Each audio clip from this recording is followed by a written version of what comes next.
Hello दोस्तों, नमस्कार। एक बार फिर से बहुत बहुत स्वागत है हमारे यूट्यूब चैनल आर के आई में। तो दोस्तों, आज हम ITI फर्स्ट ईयर का जो निम्मी क्वेश्चन बैंक में सैम्पल पेपर दिया हुआ है, तो उसका हम प्रैक्टिस सेट 2 लगाएंगे। दोस्तों, प्रैक्टिस सेट 1 अपने यूट्यूब चैनल पे अपलोड कर दिए हैं, तो आप लोग नहीं देखे हैं तो इस वीडियो सेक्शन के डिस्क्रिप्शन में लिंक लगा देंगे, वहाँ से आप लोग उसे ज़रूर फुल टेस्ट दे लीजिएगा। ओके दोस्त, आज बात करेंगे ITI first year electrician trade का जो निम्मी भारत स्किल पे जाएंगे। निम्मी क्वेश्चन में तो वो मॉडल प्रैक्टिस सेट दिया है, तो प्रैक्टिस सेट 2 के बारे में आज चर्चा करेंगे। तो दोस्तों, सभी 75 क्वेश्चन का डिस्कशन करने वाले हैं, तो वीडियो काफ़ी हेल्पफुल आपके एग्जाम पॉइंट ऑफ व्यू से होने वाला है। तो ज़्यादा से ज़्यादा अपने फ्रेंड सर्किल में फॉरवर्ड करिएगा, और चैनल पे नए हैं तो सब्सक्राइब जरूर कर लीजिएगा। ओके दोस्त, तो चलिए फिर वीडियो को स्टार्ट कर लेते हैं। तो जैसा कि आप लोग जानते हैं, 75 क्वेश्चन आपसे पूछता है, और एक क्वेश्चन 2 नंबर का होता है। तो मैक्सिमम मान कितना का होता है? 150 नंबर का। ओके। और दोस्तों, आपके ITI के एग्ज़ाम में जो CBT एग्ज़ाम होता है, उसमें कोई नेगेटिव मार्क नहीं होता है, यानी आप गलत भी आंसर कर देते हैं तो कोई आपका मार्क कटने वाला नहीं है। ओके। तो जब भी आप CBT एग्ज़ाम देंगे तो टोटल 75 क्वेश्चन जरूर अटेम्प्ट करिएगा। ठीक है दोस्त। तो इसमें क्वेश्चन पहला दिया है, पहले टेट थ्योरी का करेंगे, देन इम्प्लॉयबिलिटी स्किल का करेंगे। क्वेश्चन पहला है, भूमिगत केबल में बेडिंग का क्या उद्देश्य है? तो दोस्तों, हम बेडिंग बताए हैं। बेडिंग जो अंडरग्राउंड केबल होता है, उसमें जो बेडिंग होता है, तो वह क्या करता है, जो मेटेलिक सीट होता है उसे क्षरण से बचाता है, लीकेज से बचाता है। ठीक है, कौन? बेडिंग। तो आपका राइट आंसर क्या हो जाएगा? ऑप्शन A4 बिल्कुल सही हो जाएगा। यानी धात्विक कवच को क्षरण से बचाना, इसका काम होता है, बेडिंग का वर्क होता है, याद रखेंगे। तो राइट आंसर A4 सही हो जाएगा। क्वेश्चन नंबर 2 है, भूमिगत केबल के किस प्रकार के दोष को ज्ञात किया जा सकता है? तो ये भी इम्पोर्टेंट प्रश्न है। तो दोस्तों, भूमिगत केबल के जो लूप टेस्ट होता है, हम उसे ज्ञात कर सकते हैं। ओके। तो राइट आंसर क्या हो जाएगा? A1 बिल्कुल सही हो जाएगा। क्वेश्चन नंबर 3 है, यदि एक एक हुए चालक को 7/1.40 से इंगित किया जाता है, तो 1.40 क्या दर्शाता है? ओके दोस्त। तो याद रखेंगे, जो 1.40 होता है वह क्या दर्शाता है? तो प्रत्येक चालक का व्यास दर्शाता है। Okay, dimension of each conductor, प्रत्येक चालक का व्यास दर्शाता है। और दोस्तों, 7 के बारे में पूछ देगा, तो आप बताएंगे यह नंबर ऑफ कंडक्टर होता है, यानी चालक की संख्या होती है। जो पतला पतला चालक होता है, जो पतला पतला चालक होता है, तो उसकी संख्या 7 होती है, और ऑब्लिक 1.40 इसका प्रत्येक चालक का व्यास होता है। ठीक है, इस प्रश्न का राइट आंसर ऑप्शन A4 बिल्कुल सही हो जाएगा।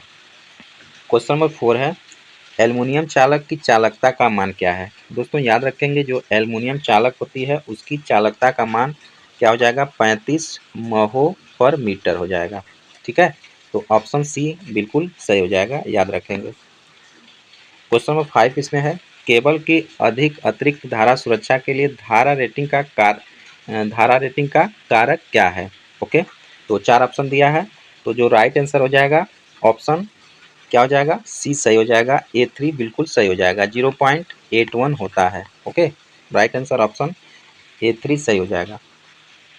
क्वेश्चन नंबर 6 है दोस्त, भूमिगत केबल में उदासीन चालक का आकार फेज आकार की तुलना में क्या होता है? तो दोस्तों, याद रखेंगे, जो भूमिगत केबल होता है उसमें जो फेज का आकार होता है, अंडरग्राउंड केबल जो होता है उसमें फेज का आकार होता है, जितना आकार होता है उतना जो न्यूट्रल होता है, उदासीन मतलब चालक मतलब न्यूट्रल, तो उसका जो आकार होता है न्यूट्रल का 1/2 होता है, यानी हाफ होता है फेज से। ओके, याद रखेंगे। तो राइट आंसर ऑप्शन A2 सही हो जाएगा, फेज चालक से आधा होता है, ऑप्शन B सही हो जाएगा। क्वेश्चन नंबर 7 है, इस औजार का नाम क्या है? दोस्तों, ये फिगर में औजार दिखाया गया है, इसका नाम बताना है क्या है। तो याद रखेंगे दोस्तों, इसे हम वायर स्टीपर कहते हैं। दोस्तों, जो वायर स्टीपर होता है, तो वायर का इंसुलेशन छीलने के काम में आता है। ओके, तो ये फिगर जो दिखाया गया है, यह वायर स्टीपर का दिखाया गया है, याद रखेंगे। इस पर इसका राइट आंसर ऑप्शन C सही हो जाएगा। अगला क्वेश्चन है, उच्च तन्यता हेतु ओवरहेड लाइन में कौन सा जोड़ उपयोग किया जाता है? यानी हाई स्ट्रेंथ मतलब हाई टेंसल स्ट्रेंथ हेतु ओवरहेड लाइन में कौन सा जोड़ उपयोग किया जाता है? तो दोस्तों 4 ऑप्शन दिया है, जो राइट आंसर हो जाएगा ऑप्शन कौन सा हो जाएगा? ऑप्शन 3 हो जाएगा। जो वेस्टर्न होता है, वेस्टर्न यूनियन जॉइंट हो जाएगा। यह जो वेस्टर्न यूनियन जॉइंट होता है, यह ओवरहेड लाइन में मतलब हाई टेंशन ओवरहेड लाइन के जोड़ने में प्रयोग किया जाता है। राइट आंसर A3 बिल्कुल सत्य हो जाएगा, सही हो जाएगा। ठीक है, क्वेश्चन नंबर 9 है दोस्तों, इसका आंसर बताइएगा। बिजली की मात्रा के लिए इकाई क्या है? What is the unit of quantity of electricity? तो इसका आंसर जल्दी आप कमेंट करिए। तो दोस्तों इस प्रश्न का जो राइट आंसर हो जाएगा, जो इकाई होता है बिजली की मात्रा का इकाई होता है, यह कूलाम होता है, याद रखेंगे। ओके, इंपॉर्टेंट क्वेश्चन है। ऑप्शन A2 सही हो जाएगा। जो बिजली की मात्रा का इकाई होता है कूलाम होता है। ऑप्शन B सही हो जाएगा।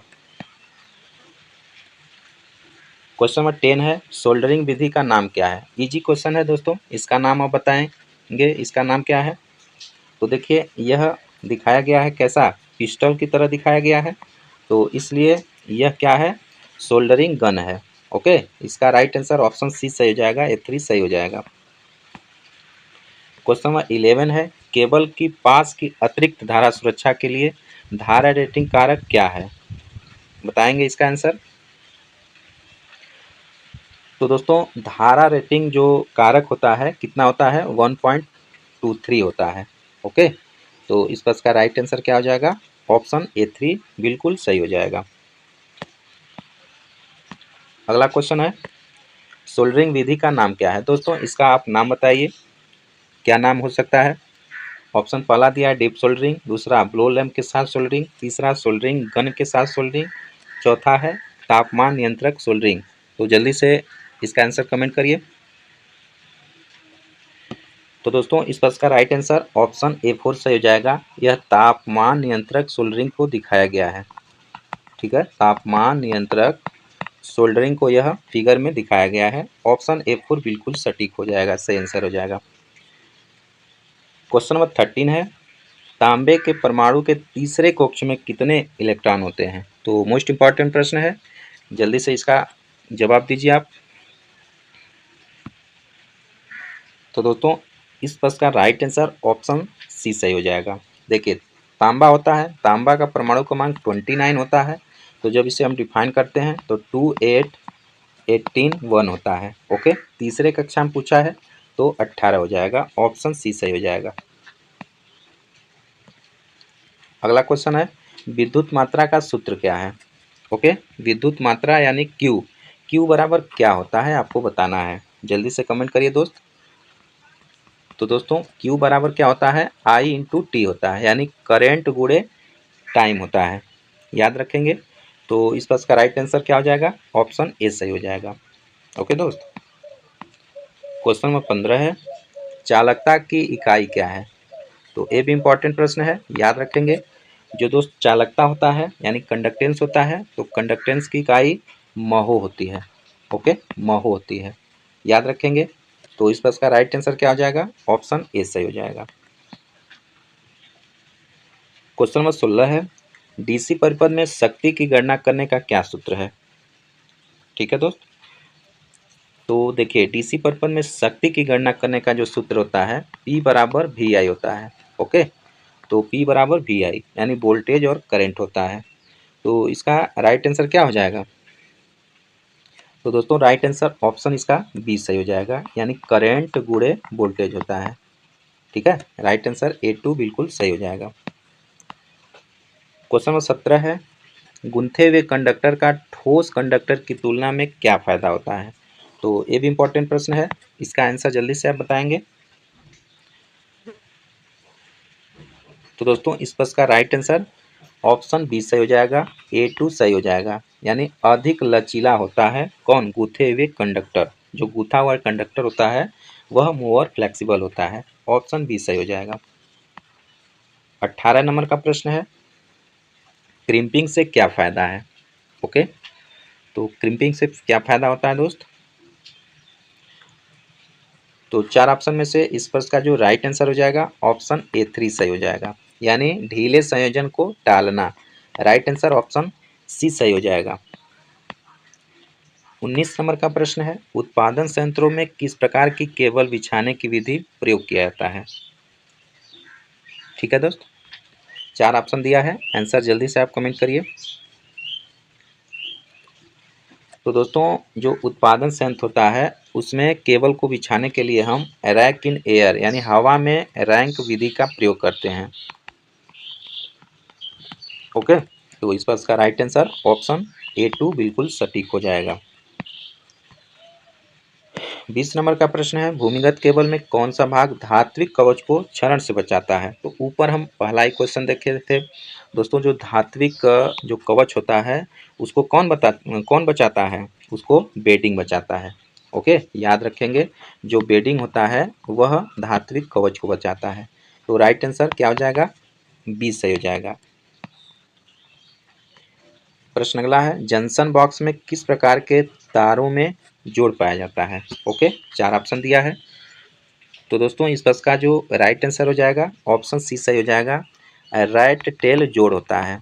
ओके, जो राइट टेल जोड़ होता है वह जंक्शन बॉक्स में तारों को जोड़ पाए जाते हैं। ओके, राइट टेल जोड़ ऑप्शन सी सही हो जाएगा। क्वेश्चन नंबर 22 है, डीप सोल्डरिंग विधि का उपयोग क्या है।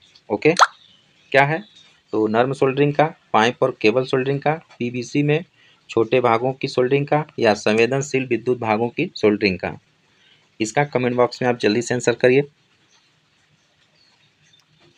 तो दोस्तों इसका जो राइट आंसर हो जाएगा ऑप्शन सी सही हो जाएगा, पीसीबी में छोटी भागों की soldering. Right answer option A3 बिल्कुल सही हो जाएगा। क्वेश्चन नंबर 23 है, अर्धचालक पदार्थ कौन है। 4 ऑप्शन दिया है, जल्दी से कमेंट करिए दोस्त, अर्धचालक पदार्थ कौन सा है। तो दोस्तों इसमें जो अर्धचालक पदार्थ है A4 सही हो जाएगा, जर्मेनियम अर्धचालक पदार्थ है। ओके, ऑप्शन डी सही हो जाएगा। क्वेश्चन नंबर 24 है, माइक्रोमीटर का पाठ्यांक क्या है। तो दोस्तों इसका याद रखेंगे, माइक्रोमीटर फिगर में दिखाई दे तो इसका जो पाठ्यांक पूछता है तो इसका जो सही जवाब हो जाएगा क्या होता है, 4.55 होता है mm। ओके, ऑप्शन सी सही हो जाएगा, 4.55 mm होता है ये जो सेटिंग किया हुआ है, ऑप्शन सी सही हो जाएगा। क्वेश्चन नंबर 25 है, कंडक्टर के आकार को मापने के लिए, ओके, कंडक्टर के आकार को मापने के लिए किसका उपयोग किया जाता है। तो याद रखेंगे दोस्त, कंडक्टर के आकार को मापने के लिए हम किसका उपयोग करते हैं, तो SWG का उपयोग करते हैं, स्टैंडर्ड वायर गेज का उपयोग करते हैं। ओके, ऑप्शन सी सही हो जाएगा। क्वेश्चन अगला है, विद्युत वाहक बल ज्ञात करने के लिए किसका उपयोग किया जाता है। ओके, तो दोस्तों याद रखेंगे, जो विद्युत वाहक बल होता है उसको हम ज्ञात करने के लिए EMF बराबर potential difference plus voltage drop होता है। ओके, ऑप्शन A2 बिल्कुल सही आंसर हो जाएगा। क्वेश्चन नंबर 27 है, कौन सा यह नियम कहता है कि बंद विद्युत परिपथ में लगाया गया वोल्टेज वोल्टेज पाथ के बराबर होता है। ओके दोस्त, तो यह कौन सा नियम कहता है, याद रखेंगे, यह किरचॉफ का सेकेंड लॉ कहता है। ऑप्शन में देख लीजिएगा, तो ऑप्शन यहाँ A4 सही आंसर दिया है, जो किरचॉफ का सेकेंड लॉ होता है और यह नियम कहता है कि किसी बंद परिपथ में लगाया गया वोल्टेज वोल्टेज पाथ के योग के बराबर होता है। ऑप्शन डी सही हो जाएगा। क्वेश्चन नंबर 28 है, यदि 3 प्रतिरोध R1 R2 R3 समांतर में जुड़े हो तो कुल प्रतिरोध क्या होगा। ठीक है, तो दोस्तों याद रखेंगे, जो कुल प्रतिरोध हो जाएगा RT बराबर 1/1/R1 plus 1/R2 plus 1/R3 हो जाएगा, यानी राइट आंसर ऑप्शन A4 बिल्कुल सही हो जाएगा। क्वेश्चन नंबर 29 है, ओम मीटर का पाठ्यांक खुले हुए R2 प्रतिरोध पर क्या होगा। तो इसको आप याद रखेंगे दोस्त, इस पर इसका राइट आंसर क्या हो जाएगा, ऑप्शन बी बिल्कुल सही हो जाएगा, यानी अनंत पाठ्यांक पर संकेत दिखाई देगा। ओके, यहाँ पे खुला है तो ऑप्शन बी सही हो जाएगा। क्वेश्चन नंबर 30 है, 30 है, प्रतिरोध का मान क्या है। दोस्तों फिगर में प्रतिरोध दिखाया गया है, इसका मान बताना है। जल्दी से आप बताएंगे इसका मान क्या होगा। तो यह जो फिगर में दिखाया गया है, यह वायर वाउंड रजिस्टर को दिखाया गया है, तार बंधे हुए प्रतिरोध को दिखाया गया है। ऑप्शन बी सही हो जाएगा। क्वेश्चन 31 है, किस पदार्थ के ऋणात्मक तापमान गुणांक होता है। ठीक है, तो दोस्तों जो कंडक्टर होते हैं, कंडक्टर को पॉजिटिव टेम्परेचर कोफिशिएंट होता है, और जो इंसुलेटर होते हैं या सेमीकंडक्टर होते हैं उसका नेगेटिव टेम्परेचर कोफिशिएंट होता है। तो उपयुक्त चार ऑप्शन में से ऑप्शन ए आपका जो है वह ऋणात्मक तापमान गुणांक का गुण रखता है। ओके, तो इस पर इसका राइट आंसर ऑप्शन ए बिल्कुल सही हो जाएगा। क्वेश्चन नंबर 32 है, ओम के नियम में संबंधित विद्युत राशियां हैं। तो दोस्तों याद रखेंगे, ओम के नियम में V बराबर IR होता है, यानी वोल्टेज होता है, करंट होता है, रेजिस्टेंस होता है। तो दिए गए ऑप्शन में जो राइट आंसर हो जाएगा ऑप्शन सी सही हो जाएगा, करंट, वोल्टेज और रेजिस्टेंस तीनों होता है। क्वेश्चन 33 है, प्रतिरोधकता की इकाई क्या है। याद रखेंगे दोस्त, प्रतिरोधकता की इकाई ओम मीटर होती है या ओम मीटर होती है, इसको आप याद रखेंगे। तो इस बस का जो राइट आंसर हो जाएगा क्या हो जाएगा, ऑप्शन सी सही हो जाएगा।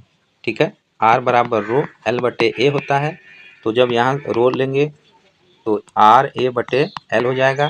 तो आर का मात्रक ओम, ए का मात्रक मीटर स्क्वायर, और दोस्त नीचे मीटर हो जाएगा, तो मीटर मीटर से कैंसिल हो जाएगा, तो इसका ही मात्रक क्या हो जाएगा, ओम मीटर हो जाएगा। ओके, यही पूछा है कि रजिस्टिविटी जो प्रतिरोधकता होता है उसका मात्रक क्या होता है, तो ओम मीटर हो जाएगा। ऑप्शन सी आपका सही हो जाएगा। क्वेश्चन 34 है, श्रेणी परिपथ का क्या उपयोग होता है। ओके, तो इसका जल्दी से आप जवाब देंगे। तो दोस्तों जो श्रेणी प्रतिरोध होता है इसका जो उद्देश्य होता है, वोल्ट मीटर का मल्टीप्लायर में प्रतिरोध। राइट आंसर A4 सही हो जाएगा। क्वेश्चन नंबर 35 में फिगर दिया गया है दोस्त। ठीक है, तो परिपथ का प्रभाव क्या होगा यदि AB को शॉर्ट, देखिए यहाँ अगर शॉर्ट कर दिया गया है। ओके, तो एक बात याद रखेंगे, जब रेजिस्टेंस का लास्ट में शॉर्ट कर दिया जाता है तो क्या होता है, परिपथ से जो प्रतिरोध होता है वह शून्य होता है। ओके, जब यहाँ 60 हो जाता था, ये रेजिस्टेंस का कोई मतलब नहीं, इसका कोई मतलब नहीं, इसका कोई मतलब नहीं होता है, यानी ये सब मिला के शून्य हो जाता है। इस बात को आप याद रखेंगे। ओके, तो इसका राइट आंसर ऑप्शन ए सही हो जाएगा, परिपथ ब्रेकर शून्य हो जाएगा। ठीक है दोस्त, अगला क्वेश्चन है 36 नंबर का, ओम प्रति डिग्री सेंटीग्रेड यानी पर डिग्री सेंटीग्रेड में प्रतिरोध में परिवर्तन को कौन सा परिभाषित करता है। तो वह कौन सा परिभाषित करता है दोस्तों, तो याद रखेंगे टेम्परेचर कोफिशिएंट होता है। ठीक है, टेम्परेचर कोफिशिएंट जिसका मात्रक पर डिग्री सेंटीग्रेड होता है। तो इस पर का राइट आंसर A4 बिल्कुल सही हो जाएगा। क्वेश्चन नंबर 37 है, विशिष्ट प्रतिरोध का SI मात्रक यानी what is SI unit of specific resistance. तो दोस्तों जो स्पेसिफिक रेजिस्टेंस होता है इसका मात्रक भी ओम मीटर होता है। ओके, ओम मीटर स्पेसिफिक रेजिस्टेंस का मात्रक भी होता है। ऑप्शन सी सही हो जाएगा। क्वेश्चन नंबर 38 है, एक खुले सर्किट में प्रतिरोध का मान क्या होगा। दोस्तों यहाँ सर्किट है, यहाँ सर्किट है, तो यह क्लोज नहीं है, ओपन है, खुला है, तो याद रखेंगे इसमें जो प्रतिरोध हो जाएगा यह शून्य हो जाएगा। ओके, याद रखेंगे, और वोल्टेज भी क्या होगा इसमें दोस्त, जैसे खुले, मान लीजिए ये जब क्लोज सर्किट रहती है यानी शॉर्ट होती है, तो शॉर्ट में क्या होता है, करंट का मान इनफिनाइट होता है, यानी बहुत ज़्यादा हो जाता है। उस समय रेजिस्टेंस का मान जीरो होता है, वोल्टेज का मान जीरो होता है। लेकिन दोस्तों क्या होता है जब खुला रहता है, ओके, जब खुला रहता है तो खुला में क्या होता है, रेजिस्टेंस का मान इनफिनाइट होता है, देन वोल्टेज का मान भी इनफिनाइट होता है, तब करंट का मान शून्य होता है। इसको आप याद रखिएगा। तो इस पर का राइट आंसर ऑप्शन डी सही हो जाएगा। क्वेश्चन नंबर 39 है, जो वर्कशॉप कैलकुलेशन साइंस से प्रश्न आ गया है, 0.456 को दशमलव भिन्न में बदलिए। तो दोस्तों 0.456 है, तो इसको अगर दशमलव बिन को प्रतिशत में बदलना है तो गुणा हम 100 कर देंगे। जब 100 कर देंगे तो 45.6% आ जाएगा, जो आपका किस में दिया है, ऑप्शन ए में दिया है। ए बिल्कुल सही हो जाएगा। 40 नंबर का प्रश्न है 0.01 का वर्ग क्या है। तो याद रखेंगे दोस्त, 0.0 का वर्ग पूछ रहा है, तो इस प्रश्न का जो राइट आंसर हो जाएगा ऑप्शन A2 हो जाएगा, क्योंकि वर्ग जब करेंगे इसका तो 301 हो जाएगा। ओके, ऑप्शन A2 बिल्कुल सही हो जाएगा।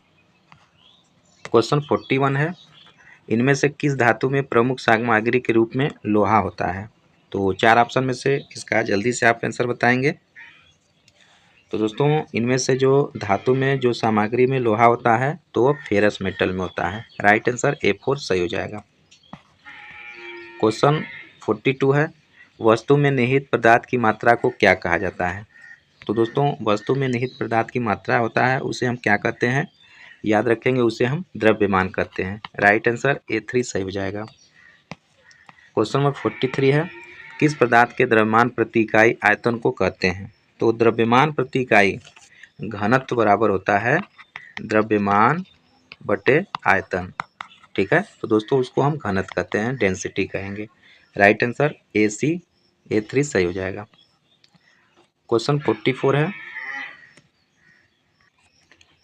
क्वेश्चन नंबर 44 है, ऊष्मा की SI इकाई क्या है। तो मोस्ट इंपॉर्टेंट क्वेश्चन है दोस्त, ऊष्मा की SI इकाई याद रखेंगे, जो ऊष्मा की SI इकाई होती है यह जूल होती है। ओके, तो राइट आंसर ऑप्शन A2 सही हो जाएगा।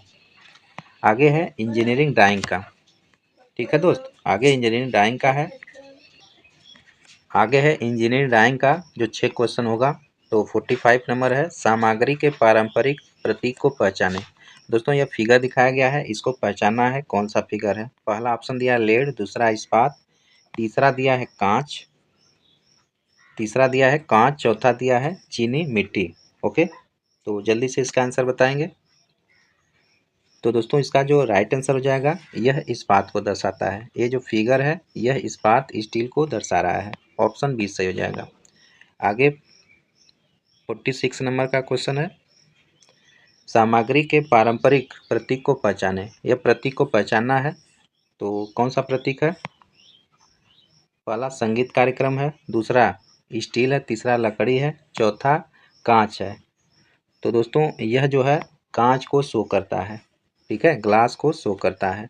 राइट आंसर A4 सही हो जाएगा, ग्लास को शो करता है यह फिगर। क्वेश्चन 47 है, सामग्री के पारंपरिक प्रतीक को पहचाने। यह प्रतीक दिखाया गया है, इसको पहचानना है। पहला इस्पात दिया है, दूसरा लकड़ी, तीसरा कांच, चौथा दिया है ठोस। तो दोस्त, यह जो फिगर दिखाता है यह ठोस को दिखाता है। ओके, यह जो फिगर है वह सॉलिड को दिखाता है, ठोस को दिखाता है। कंक्रीट, ठोस मतलब कंक्रीट वगैरह हो जाएगा। क्वेश्चन नंबर 48 है, A4 शीट की का ट्रिम किया हुआ आकार क्या है। ये इंपॉर्टेंट प्रश्न है, याद रखेंगे। जो A4 साइज का स्ट्रीम शीट होता है उसका आकार पूछ रहा है, बताना है। तो दोस्तों, A4 साइज का जो आकार होता है याद रखेंगे 210 गुणे 297 होता है। राइट आंसर ऑप्शन A3 सही हो जाएगा। क्वेश्चन 49 है, IS मानक के अनुसार कौन सा ड्राइंग आयाम सही है। तो इसमें ड्राइंग आयाम दिखाया गया है, IS मानक के अनुसार कौन सा ड्राइंग आयाम सही है। तो A1 दिया है ए फिगर में, A2 दे दिया है, A3 दिया है, A4 दिया है। तो दोस्तों, इसका जो राइट आंसर हो जाएगा क्या हो जाएगा, ऑप्शन ए सही हो जाएगा। ए जो 50 है दिया है, A60 है, A50, तो ए जो दिया है ड्राइंग आयाम यह सत्य दिया है, सही दिया है। ऑप्शन A1 सही हो जाएगा। क्वेश्चन 50 है, चित्र में दिखाया गया प्रिज्म का नाम क्या है। यह प्रिज्म दिखाया गया है, कौन सा प्रिज्म है। तो याद रख लेंगे, यह जो प्रिज्म है आपका ए स्काइबर प्रिज्म है। ओके, स्क्वायर प्रिज्म है। राइट आंसर A2 सही हो जाएगा। क्वेश्चन 51 है, क्रिया के सही भविष्य काल का इम्प्लॉयबिलिटी स्किल से शुरू हो गया है। तो 51 नंबर का क्वेश्चन है, क्रिया के सही भविष्य काल के साथ रिक्त स्थान भरे we dash to the zoo after breakfast. तो दोस्तों यहाँ पे जो दिखाया गया है, तो यहाँ पे वी हो जाएगा, वी के बाद विल होता है। Okay, we will to the zoo after breakfast. तो इसका राइट आंसर ऑप्शन डी सही हो जाएगा। क्वेश्चन नंबर 52 है, रिक्त में सही शब्द भरे। They dash good friend. तो दे के साथ क्या होता है, दे बहुवचन है, तो दे आर गुड फ्रेंड हो जाएगा, यानी राइट आंसर A3 सही हो जाएगा। क्वेश्चन 53 है, क्रिया के वर्तमान प्रगतिशील काल के साथ रिक्त स्थान भरे। The train dash through the tunnel.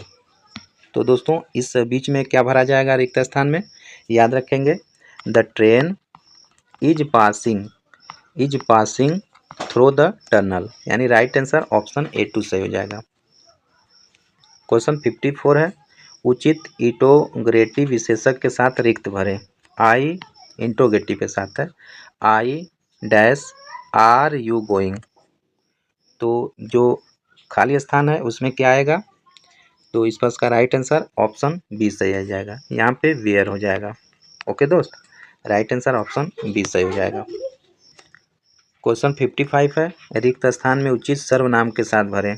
तो I made this cake dash क्या होएगा, तो आई मेड, आई है, तो आई जो है दोस्तों इसके साथ क्या लग जाएगा, माई सेल्फ लग जाएगा। ओके, तो यहाँ पे राइट आंसर ऑप्शन ए सही हो जाएगा, I made this cake my self. तो इस पर इसका राइट आंसर ऑप्शन ए सही हो जाएगा। क्वेश्चन 56 है, रिक्त स्थान के उचित सर्वनाम के साथ भरे।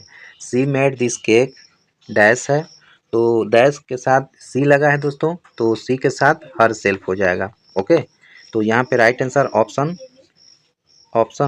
सी सही हो जाएगा। यहाँ माई सेल्फ था, आई था तो माई सेल्फ था, और सी है तो हर सेल्फ हो जाएगा। अगर यहाँ ही रहेगा दोस्त तो हिम सेल्फ हो जाएगा। ओके, याद रखेंगे। आगे है 57 नंबर, रिक्त स्थान में उचित प्रतिवर्ती सर्वनाम को भरें। तो आई नहीं, सी हैज हंट दिया है, तो उस आगे क्या भरा जाएगा, my self, her self, him self, it self. तो इस पर इसका राइट आंसर ऑप्शन सेकेंड सही हो जाएगा, 2 सही हो जाएगा, she has hurt herself, option B सही हो जाएगा। क्वेश्चन 58 है, दिए गए वाक्य के लिए उपयुक्त विशेषण के साथ एक स्थान भरें। The little girl is dash I relevant her mischief. तो बीच में क्या भरा जाएगा रिक्त स्थान में, तो दोस्तों रिक्त स्थान में ट्विंकलिंग भरा जाएगा, ऑप्शन इसका डी सही हो जाएगा। क्वेश्चन 59 है, उपयुक्त स्थान पूर्व संघ के साथ रिक्त स्थान भरें। तो my house is dash the third floor. तो यहाँ क्या भरा जाएगा, तो याद रखेंगे बीच में जो ऑप्शन है ऑन भरा जाएगा। Okay, my home is on the third floor, option C सही हो जाएगा। 60 नंबर का प्रश्न बोल रहा है दोस्त, सही प्रश्न शब्द भरें। ठीक है, dash is the speaker at the function. Okay, तो क्या होगा, वाट, वेन, वाई, हु। तो इसका जो राइट आंसर हो जाएगा ऑप्शन डी सही हो जाएगा, यानी who is the speaker at the function. इस फंक्शन का कौन स्पीकर है, कौन वक्ता है, हु माने कौन होता है, याद रखेंगे। A4 इसका सही जवाब हो जाएगा। क्वेश्चन 61 है, निम्न स्तर की भाषा को डैश भी कहा जाता है। दोस्तों लो लेवल लैंग्वेज जो होती है उसको हम मशीन लैंग्वेज बोलते हैं, याद रखेंगे, ऑप्शन 3 सही हो जाएगा। क्वेश्चन 62 है, प्रोनाउन रिफर टू उच्चारण डैश संदर्भित है। तो किससे संदर्भित होता है प्रोनाउन, तो इसका जो राइट आंसर हो जाएगा ऑप्शन A4 सही हो जाएगा, प्रोडक्शन ऑफ साउंड से। Okay, right answer option D सही हो जाएगा। क्वेश्चन 63 है, शब्दों के निम्नलिखित सेट के सार्थक वाक्यों में फिर से व्यवस्थित करें। तो teacher slash school slash work slash C slash A, तो इसको दोस्तों सुव्यवस्थित करना है। तो यह सही प्रकार सही ढंग से लिखा जाएगा इस प्रकार, देखिए, she worked as a school teacher. ठीक है, तो ऑप्शन बी सही हो जाएगा। इसका राइट आंसर क्या हो जाएगा, ऑप्शन बी सही हो जाएगा। She worked as a school teacher. Okay. Question 64 है, आवाज़ की चिप का उठना और गिरना क्या कहलाता है? ठीक है दोस्त, तो उसे हम क्या कहते हैं, याद रखेंगे, इंटोनेगेशन यानी आवाज़ का उतार चढ़ाव कहलाता है। ऑप्शन बी सही हो जाएगा। क्वेश्चन 65 है, वह शब्द जो अचानक और मजबूत भावना व्यक्त करता है उसे क्या कहा जाता है? तो दोस्तों हम उसे क्या कहते हैं, इंटरजेक्शन कहते हैं। Okay, right answer option A2 सही हो जाएगा।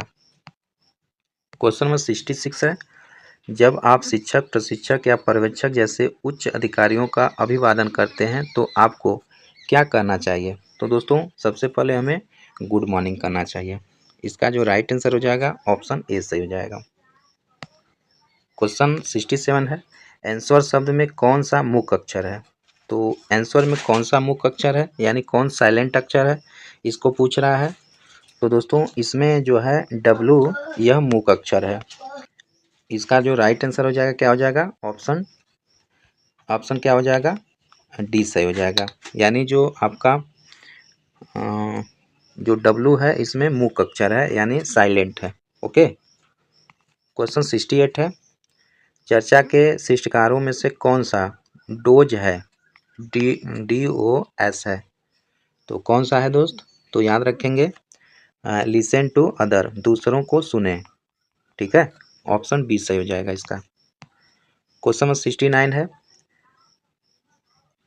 चर्चा शिष्टकार का डोंट है। तो डोंट क्या है चर्चा शिष्टकार का? तो इसका जो राइट आंसर हो जाएगा क्या हो जाएगा, एर्गो अननेसेसरी हो जाएगा, अनावश्यक बहस करने। ठीक है, which one is the don't of discussion antiquity? तो इसका राइट आंसर ऑप्शन A4 सही हो जाएगा। क्वेश्चन 70 है, कंप्यूटर का मस्तिष्क किसे कहते हैं? तो दोस्तों CPU जो होता है कंप्यूटर का मस्तिष्क कहते हैं। ऑप्शन बी सही हो जाएगा। ओके। ऑप्शन क्वेश्चन 71 है, कार्डियन नंबर कौन सा होता है? तो याद रखेंगे दोस्तों, कार्डियन नंबर जो होता है 10 होता है, इसको आप याद रखेंगे। आगे है, कार्डियन नंबर कौन सा होता है? तो कार्डियन नंबर इसमें से कौन होता है, एक होता है 5, 8, दूसरा कौन होता है? तो यह आपका 1 होता है। ठीक है, आगे है, कौन सा विस्मयादि बोधक है? 73 नंबर है, कौन सा विस्मयादि बोधक है? तो दोस्तों इसमें जो ए है आपका यानी what a beautiful house it is, तो यहाँ ए वाला जो चिन्ह लगा है तो यह जो है विस्मयादि बोधक है, इसको आप याद रखेंगे, एक्सक्लामेटरी सेंटेंस है। ऑप्शन ए सही हो जाएगा। क्वेश्चन 74 है, सक्रिय आवाज में कौन सा है? Which is the active voice? तो इन 4 ऑप्शन में से एक्टिव वॉइस कौन सा है? तो दोस्तों एक्टिव वॉइस ऑप्शन ए सही हो जाएगा, Ram has passed the exam. Okay, option A सही हो जाएगा। क्वेश्चन 75 है, which one is the passive voice? 4 option में से दोस्त पैसिव वॉइस छांटना है, कौन सा पैसिव वॉइस है? तो इसमें पैसिव वॉइस ऑप्शन सी सही हो जाएगा, जिसमें बाई लगता है पैसिव वॉइस के रूप में जाना जाता है, जैसे her birthday was celebrated by us. Okay, तो इस प्रश्न का राइट आंसर ऑप्शन A3 बिल्कुल सही हो जाएगा। ओके दोस्त, तो दोस्तों ये रहा हमारा सेट 2 का टोटल 75 क्वेश्चन का सलूशन। ओके दोस्त, तो वीडियो पसंद आया होगा तो यह ज़्यादा वीडियो को आप शेयर करिए अपने ग्रुप में, फ्रेंड सर्किल में, और दोस्त चैनल पे नए हैं तो सब्सक्राइब जरूर कर लीजिएगा। ITI रिलेटेड बहुत सारे वीडियो हम अपने यूट्यूब चैनल पे डाल दिए हैं। ओके, इलेक्ट्रीशियन से रिलेटेड, तो आप लोग चैनल पे विजिट करके उन सभी वीडियो को भी देखकर लाभ जरूर उठाइए। ओके, तो मिलते हैं अगले वीडियो में, तब तक के लिए आप पढ़ते रहिए, मस्त रहिए। जय हिंद, जय भारत।